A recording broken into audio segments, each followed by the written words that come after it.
John Williams here. We're joined by Phillip Shaw, Senior Advisor at Goldstone Financial Group.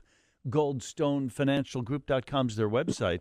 I thought we'd spend much of the time, maybe most of the time, talking about tariffs, but I don't want to say it's a moot point, but at least it's on hold for a while, huh, Phillip? Yeah, thanks for having me, John. The tariff issue is going to be interesting, and you and I had talked about it a little bit before, but it seems to be more of call it a negotiating point or a tool in the arsenal for negotiation than something the administration really seems like they want to implement for the long term. Right. So not necessarily an economic tool, but a political one. Yeah, I mean, it can definitely be used as an economic tool, but so far with what we've seen on the tariffs that were imposed on Mexico and Canada over the weekend, obviously both of those have already been paused, at least for 30 days while they're still continuing the negotiations. And really what the administration seemed to want out of it was border security more than an actual economic issue. Although the president does say that we have a trade deficit with Canada, that's unfair. He says that about China and Mexico, too. China, maybe because they're subsidizing businesses and they cheat. I'm not exactly sure what the dynamics are with Canada, but I do know that as a percent, the deficits that we have with Canada are very small compared to other countries. I was a little sort of confused as to why we were suddenly so angry at Canada that we would take our neighbor to the north and declare a 25% tariff on them, right? If it wasn't for fentanyl or migrants, that's marginal. Then what's the economic gain we have to get? And was it worth this bomb that we dropped on everybody as a result? I don't know what your reaction to all of that is.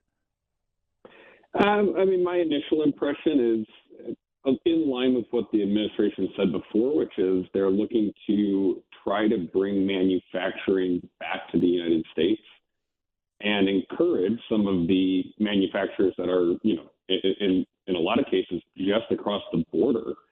If you're talking about, right across the river outside of Detroit, we used to have Detroit Auto Manufacturing, and it moved, all of a couple of miles in a lot of cases across the river into Canada.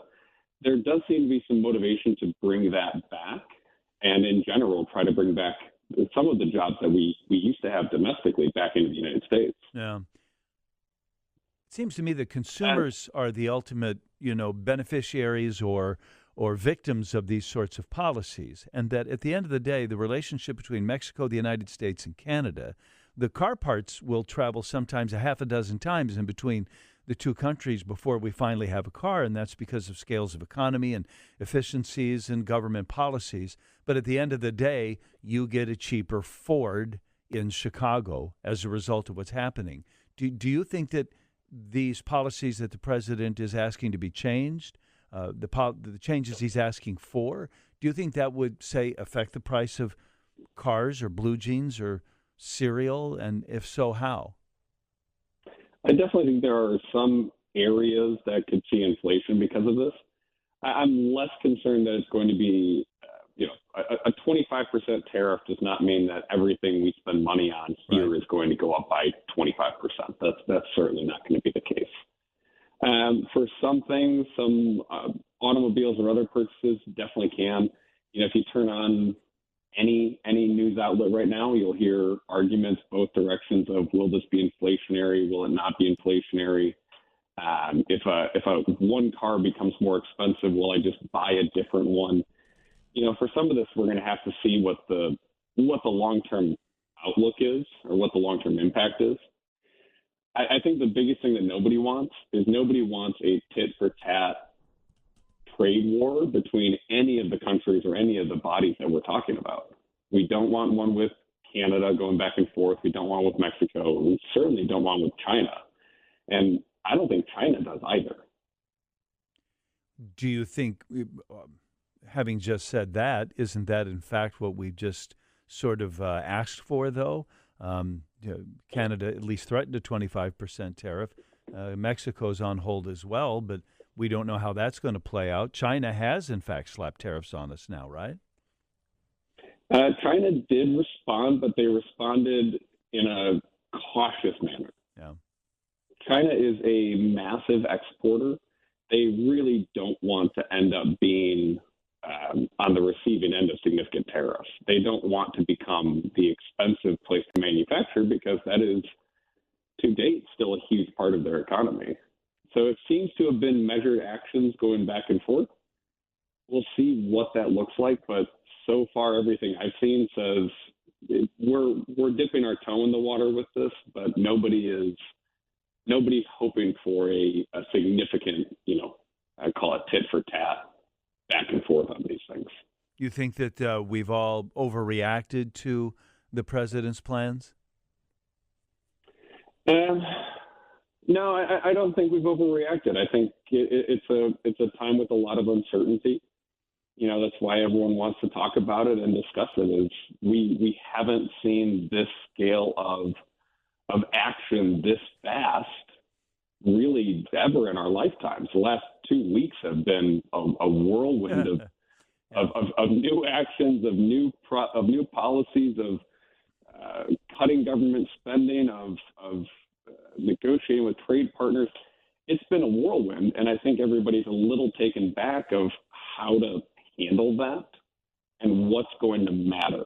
And we don't have any time to digest it. Yeah.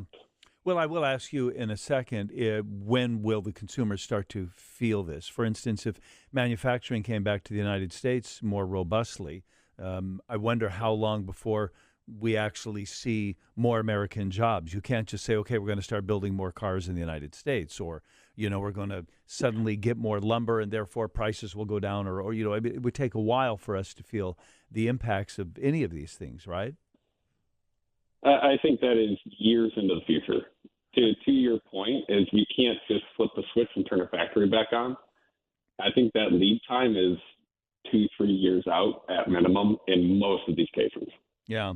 And yet, if we did have a crystal ball and a few years from now, all of these things did bear fruit, and it was positive for America. Too bad for Mexico and China.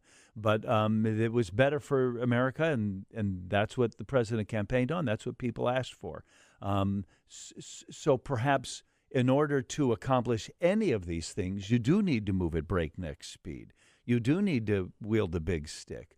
I suppose we might look back on this moment of uncertainty as a natural reaction to the suddenness of it, but maybe it will bear fruit. Maybe these policies, however, rough right now, might, in retrospect, have been just what we needed. Your thought about that, Phillip? I agree. I think the pace in which our world moves, you look at a typical presidency, and I'm not saying good or bad, but a typical presidency has 2 years, really 18 months to do anything. Yeah. So they're in for 4 years, but they run the risk of losing, control of the other bodies of government in 18 months to 2 years. It really does not give a lot of time to enact policy and meaningful change. So you may be right. It may be that we have to act this quickly in order to accomplish anything. We're talking with Phillip Shaw right now. He is over at Goldstone Financial. Talk to me a little bit about this Social Security Fairness Act and maybe what I should know, Phil. Yeah, so the Social Security Fairness Act. So they passed this in the last weeks of the Biden administration. This is a big deal for a lot of people in retirement. So what this was is if you were a government employee and you had a government pension, whether that was you were a teacher, say a TRS employee, Teacher Retirement System Illinois, or you had a government pension from the city of Chicago or one of the municipalities, you had a reduction to any Social Security benefits you could receive. So if you were on a government pension and you'd also qualified for Social Security, basically you didn't get all of both. Right. They rescinded this a few weeks ago. So this is a big deal for a lot of people going into and a lot of people planning for retirement. And it's a big deal for us when we start talking about, even the long-term viability of Social Security. But one of the things I wanted to make sure people were aware of is there are people that may have never even thought that this would apply for them. So I know people, and I'm running into more all the time, who were, say, a lifetime educator.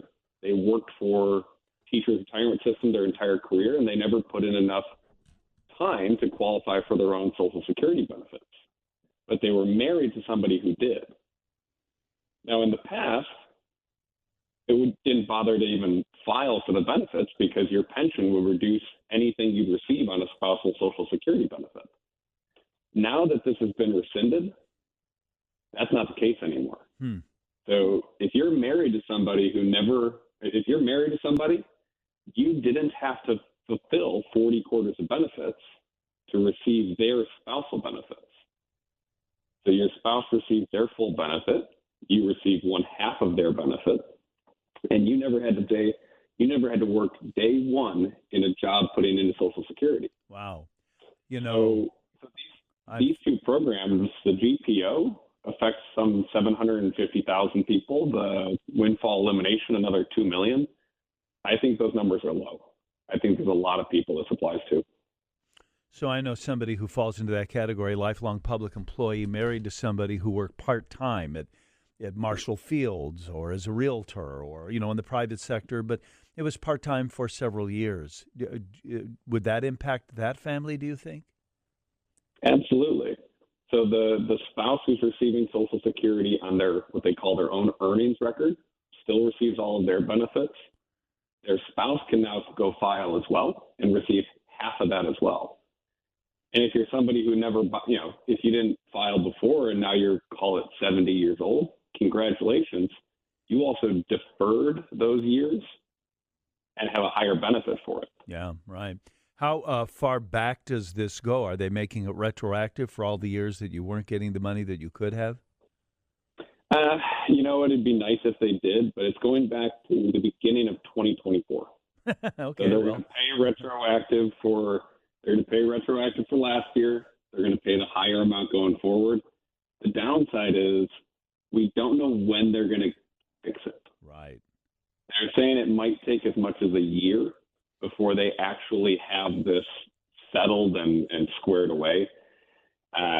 By the way, Congress passed this, the president signed it, but they did not give Social Security any more money to fund it. So this also does, we talk about the long-term viability of Social Security. This does put a little bit of extra pressure on that program. Does the current Congress and president support this? Is it in jeopardy with a new Congress or administration? I don't think this is in jeopardy from anything to do with the current administration. We haven't heard anything about it. This would be incredibly unpopular to rescind. It's amazing. It's more than anything, yeah. They have to fix Social Security. Understood. But it's amazing that they were shortchanging people all along. It's remarkable to me that this even happened. I understood the initial logic of it was, it was trying to avoid people double dipping on government benefits. That's not how it ended up. It really, more than anything, just, impacted people who honestly had paid into the programs and honestly should have been receiving benefits. So I totally agree with you. Is this something you are working with clients yourself, Phillip? Absolutely. So I have more than a few people this is going to apply to. And I'm making sure we're going back anyone who is a government employee, anybody who is a teacher, we're going to make sure we're reviewing it. Let's take advantage of absolutely everything that we can. Phillip Shaw is a senior advisor at Goldstone Financial Group, goldstonefinancialgroup.com. Okay, very timely. Thanks for your help today, Phillip.